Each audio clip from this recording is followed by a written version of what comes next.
إن الحمد لله نحمده ونستعينه ونستغفره ونعوذ بالله من شرور أنفسنا ومن سيئات أعمالنا من يهده الله فلا مضل له ومن يضلل فلا هادي له وأشهد أن لا إله إلا الله وحده لا شريك له وأشهد أن محمدا عبده ورسوله يا أيها الذين آمنوا اتقوا الله حق تقاته ولا تموتن إلا وأنتم مسلمون يا أيها الناس اتقوا ربكم الذي خلقكم من نفس واحدة وخلق منها زوجها وبث منهما رجالا كثيرا ونساء واتقوا الله الذي تساءلون به والأرحام إن الله كان عليكم رقيبا يا أيها الذين آمنوا اتقوا الله وقولوا قولا سديدا يصلح لكم أعمالكم ويغفر لكم ذنوبكم ومن يطع الله ورسوله فقد فاز فوزا عظيما أما بعد فإن خير الحديث كتاب الله وخير الهدي هدي محمد صلى الله عليه وسلم وشر الأمور محدثاتها وكل محدثة بدعة وكل بدعة ضلالة وكل ضلالة في النار. معزز حاضرین، جمعہ اور اس کے خطبے کے تعلق سے کچھ چیزیں اس سے پہلے میں نے آپ سے عرض کیا تھا. اسی تعلق سے چند ایک چیزیں اور آپ سے عرض کرنا چاہتا ہوں، جس میں میری گفتگو کا مقصد صرف یہ ہے کہ جمعہ کے دن وہ کون سے کام ہیں جنہیں ہمیں کرنا چاہیے. ان میں سے کچھ کام فرض ہیں اور کچھ کام ہمارے لیے سنت ہیں، لیکن دونوں صورتوں میں اللہ اور اس کے رسول صلی اللہ علیہ وسلم کا ہم سے اس بات کا تقاضا ہے کہ ہم اسے پورا کریں اور اسے بجا لائیں. اس میں سے ایک بات یہ جاننے کی ہے، جیسا کہ عبداللہ بن عمر رضی اللہ تعالیٰ عنہما کی روایت صحیح مسلم میں ہے کہ اللہ کے رسول صلی اللہ علیہ وسلم نے ارشاد فرمایا، خیر یوم طلعت علیہ الشمس یوم الجمعہ فیہ خلق آدم وفیہ انزل وفیہ تقوم الساعۃ. کہا کہ جمعہ کا دن سب سے بہتر اور برتر دن ہے. اسی دن آدم علیہ السلام کو پیدا کیا اور اسی دن انہیں زمین پر اتارا گیا، اور بعض دوسری حدیثوں میں ہے کہ اسی دن ان کی وفات ہوئی اور اسی دن قیامت قائم ہوگی. ابو داؤد کی ایک دوسری روایت میں ہے کہ اللہ کے نبی صلی اللہ علیہ وسلم نے فرمایا، قیامت جمعہ کے دن قائم ہوگی، اسی لیے انسان اور جنات کو چھوڑ کر دنیا کی ساری چیزیں جمعہ کے دن سے خوف کھاتی ہیں. فرشتے، جانور، چرندو پرند، سمندر، پہاڑ، سبزے، یہ ساری چیزیں اللہ کے نبی صلی اللہ علیہ وسلم نے کہا کہ جمعہ کے دن سے خوف کھاتی ہیں. انہیں ڈر ہوتا ہے کہ کہیں آج قیامت نہ قائم ہو جائے. تو جمعہ کا دن وہی دن ہے جس دن اللہ رب العالمین قیامت قائم کرے گا. اس لیے جمعہ کے دن ہماری یہ حاضری اور جمعہ کے دن مسجد میں ہمارا یہ اجتماع ایک بڑے اجتماع کی یاد دہانی اور اس کی تذکیر ہونا چاہیے. کیوں؟ اسی دن جب قیامت قائم ہوگی تو اسی دن قیامت قائم ہونے کے بعد اسی دن سارے کے سارے لوگ میدان محشر میں اکٹھا اور جمع کیے جائیں گے. تو میدان محشر میں جو حاضری ہے ہماری جو بھیڑ اکٹھا ہوگی، اس کا ایک ہلکا سا مظہر جمعہ کی شکل میں اللہ رب العالمین نے ہم مسلمانوں کو اجتماع اور اکٹھا ہونے کا حکم دیا ہے۔ اس لیے یہ ہماری حاضری قیامت کی یاد دلانی چاہیے، کیونکہ جمعہ کا دن وہی ہے جس میں اللہ رب العالمین قیامت قائم فرمائے گا، اس لیے یہ بات یاد رہنی چاہیے۔ اس کے بعد دوسری ضروری چیز یہ ہے کہ جمعہ کا غسل کیا جائے جو ہمارے اوپر فرض ہے، اور اس کے بعد مسواک کیا جائے جو ہمارے اوپر فرض ہے، اور اگر میسر ہے تو خوشبو لگائی جائے جو ہمارے اوپر فرض ہے۔ اگر اپنے پاس خوشبو نہیں ہے تو گھر میں اہلیہ اور بچوں کی جو خوشبو ہے اسے استعمال کیا جائے، اور اگر وہ بھی میسر نہیں ہے تو اللہ کے نبی صلی اللہ علیہ وسلم نے کہا کہ اگر قدرت نہیں ہے، استطاعت نہیں ہے تو وہ متروک ہے، لیکن استطاعت کی صورت میں یہ تین اعمال اللہ کے نبی صلی اللہ علیہ وسلم نے بیان فرمائے ہیں۔ صحیح مسلم کی روایت میں ہے اللہ کے نبی صلی اللہ علیہ وسلم نے کہا غسل یوم الجمعۃ واجب علی کل محتلم والاستنان وان یمس من طیب ان وجد۔ کہا جمعہ کے دن کا غسل ہر بالغ پر فرض ہے، اور مسواک کرنا، استنان کے معنی مسواک سے دانت کو رگڑنا، اور خوشبو لگانا اگر اس کے پاس میسر ہے تو۔ عبداللہ بن عباس رضی اللہ تعالیٰ عنہما کہتے ہیں جیسا کہ صحیح بخاری کی روایت میں ہے، رہی بات غسل کی تو وہ تو فرض ہے، اور رہی بات خوشبو لگانے کی یا مسواک کرنے کی تو مجھے نہیں معلوم، مگر حدیث میں اسی طرح سے ہے۔ اسی طرح کی بات عمرو بن دینار رحمۃ اللہ علیہ نے بھی کہی ہے، رہی بات غسل کی تو جمعہ کے دن کا غسل فرض ہے، اور رہی بات خوشبو لگانے کی اور مسواک کرنے کی تو مجھے نہیں معلوم، مگر حدیث میں اسی طرح ہے۔ اس کا مطلب یہ ہوا کہ ان تین چیزوں کا حکم اللہ کے نبی صلی اللہ علیہ وسلم نے حدیث میں ایک ساتھ دیا ہے، اور قاعدہ یہ ہے کہ جو چیزیں ایک ساتھ ذکر کی جائیں حکم میں ساری چیزیں برابر ہوتی ہیں۔ اس لیے جمعہ کے دن کا غسل ہر بالغ مرد پر، یعنی جس پر جمعہ فرض ہے اس پر فرض ہے کہ وہ غسل کرے، اور پھر اگر اس کے پاس میسر ہے تو خوشبو لگائے اور مسواک کرے۔ اگر فجر کے وقت ہونے کے بعد آپ جو مسواک کرتے ہیں، برش کرتے ہیں، وہ مجھے امید ہے کہ اس مسواک کے حکم کو پورا کرے گی اور وہ آپ کے لیے مسواک کی طرف سے کافی ہوگی۔ اور پھر اس کے بعد سنت ہے کہ انسان غسل کر کے تیاری کرنے کے بعد جلدی مسجد میں پہنچے، جلدی جمعہ کے لیے مسجد میں آئے، کیونکہ اگر جلدی آئے گا تو اسی کے اعتبار سے وہ زیادہ اجر اور زیادہ ثواب کا مستحق ہوگا۔ بخاری کی روایت میں ہے اللہ کے رسول صلی اللہ علیہ وسلم نے ارشاد فرمایا مثل المحجر یوم الجمعۃ کمن قدم بدنہ ومن اتى بعد ذلك فمن قدم بقرہ، اور اس طرح ترتیب کے ساتھ کہ جو آدمی جمعہ کے دن پہلے آتا ہے اس کا مطلب کہ وہ اونٹ کی قربانی اللہ کی راہ میں پیش کرتا ہے، جو اس کے بعد آتا ہے وہ گائے کی قربانی پیش کرتا ہے، اور جو اس کے بعد آتا ہے وہ میڈے کی قربانی پیش کرتا ہے، اور جو اس کے بعد آتا ہے وہ مرغی کی قربانی پیش کرتا ہے، اور جو اس کے بعد آتا ہے وہ گویا کہ اللہ کی راہ میں انڈے کی قربانی پیش کرتا ہے۔ تو پہلے آنا زیادہ اجر پانے کا سبب ہے، جو جس قدر پہلے آئے گا اسی کے بقدر اجر کا مستحق ہوگا۔ البتہ یہ بات یاد رکھنی چاہیے، اوس بن اوس رضی اللہ تعالیٰ عنہ کی روایت میں،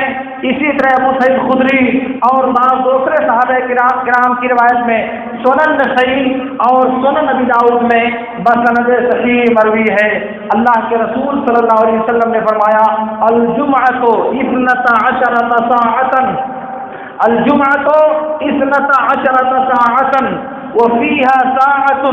لا يوجد عبد مسلم يسأل الله عز وجل إلا أعطاه إياه۔ کہا کہ جمعہ کے دن 12 گھڑی ہوتی ہے، جمعہ کا دن یہ پورا دن سورج نکلنے کے بعد سے لے کر کے